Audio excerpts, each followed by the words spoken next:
28 days later याद है ना? 2002 में डैनी बॉयले ने ज़ॉम्बीज़ जर्नल को एकदम नई ज़िंदगी दी थी।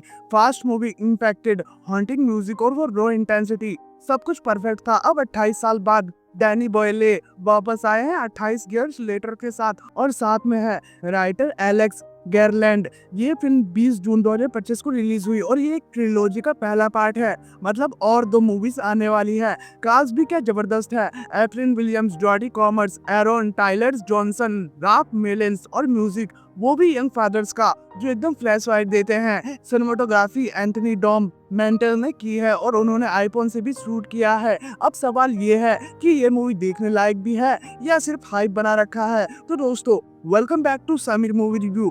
चलो स्टोरी से शुरू करते हैं।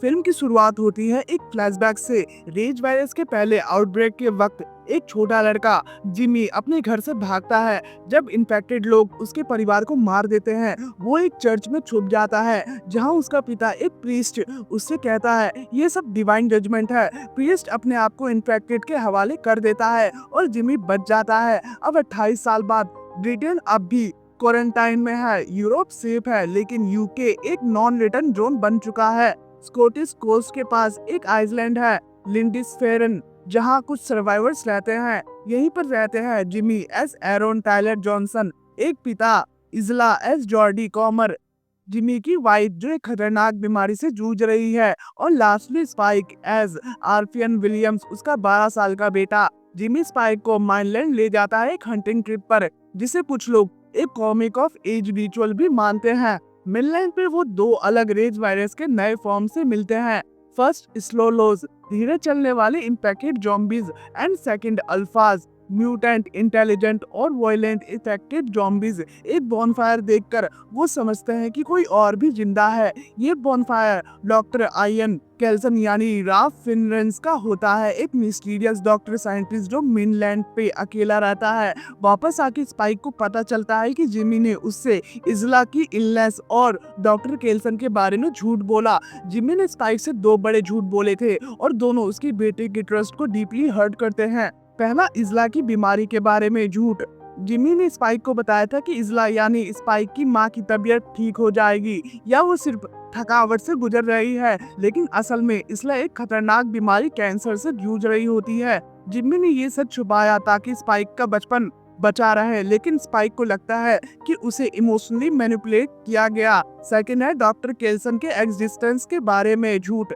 जिम्मी का स्पाइक को ये भी बताया था कि डॉक्टर आयन केल्सन सिर्फ एक झूठ है, कोई डॉक्टर मेनलैंड में जिंदा नहीं है। लेकिन जब स्पाइक मेनलैंड पे बॉनफायर देखता है, क्लूज मिलते हैं, तो उसे लगता है कि उसके पापा ने उसे जानबूझकर एक होप से दूर रखा। लेकिन उसके पापा ने क्यों बोला था झूठ?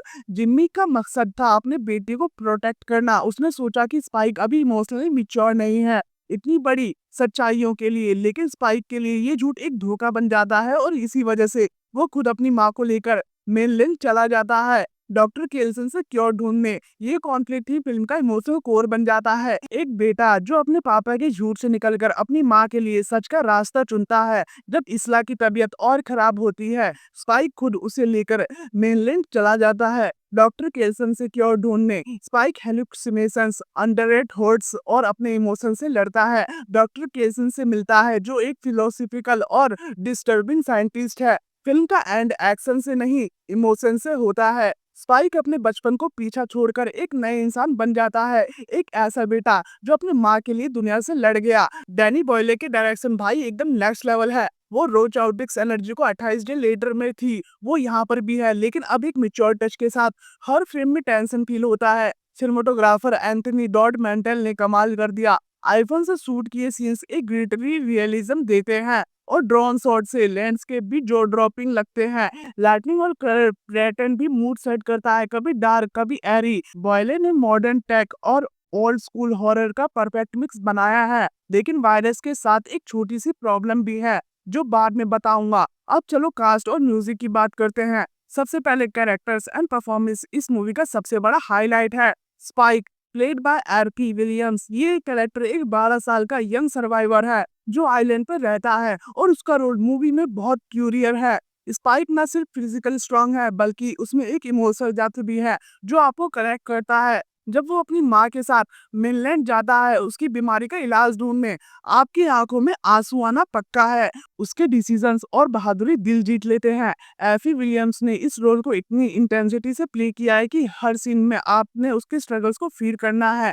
जॉडी कॉमर्स एज इसला, भाई क्या इंटेंसिटी है, वो एक स्ट्रॉन्ग सर्वाइवर भी है और इमोशनली वल्नरेबल भी। Perfect balance.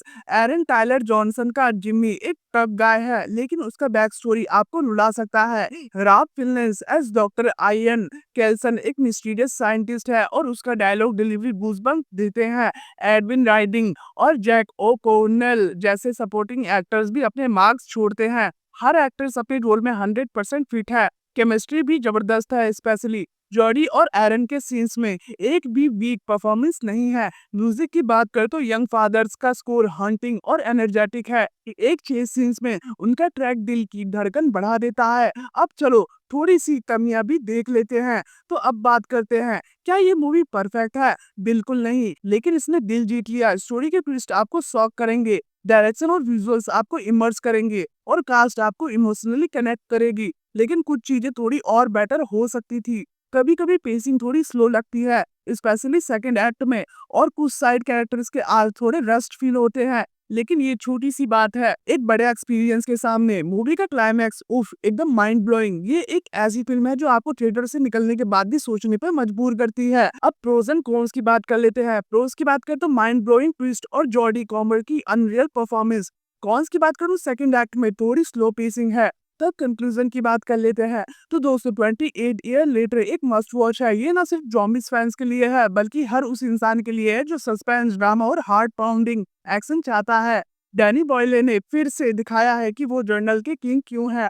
थिएटर में देखो, बड़ा स्क्रीन इसे और एपिक बनाता है। अगर तुम्हें रिव्यू पसंद आया हो तो लाइक करो, कमेंट में बताओ कि तुम्हें ये मूवी कैसी लगी और चैनल को सब्सक्राइब करो। तुम्हारा सपोर्ट ही इस चैनल का होप है। मैं हूँ समीर, मिलते हैं नेक्स्ट रिव्यू में एक न्यू फिल्म के साथ। तब तक के लिए गुड बाय।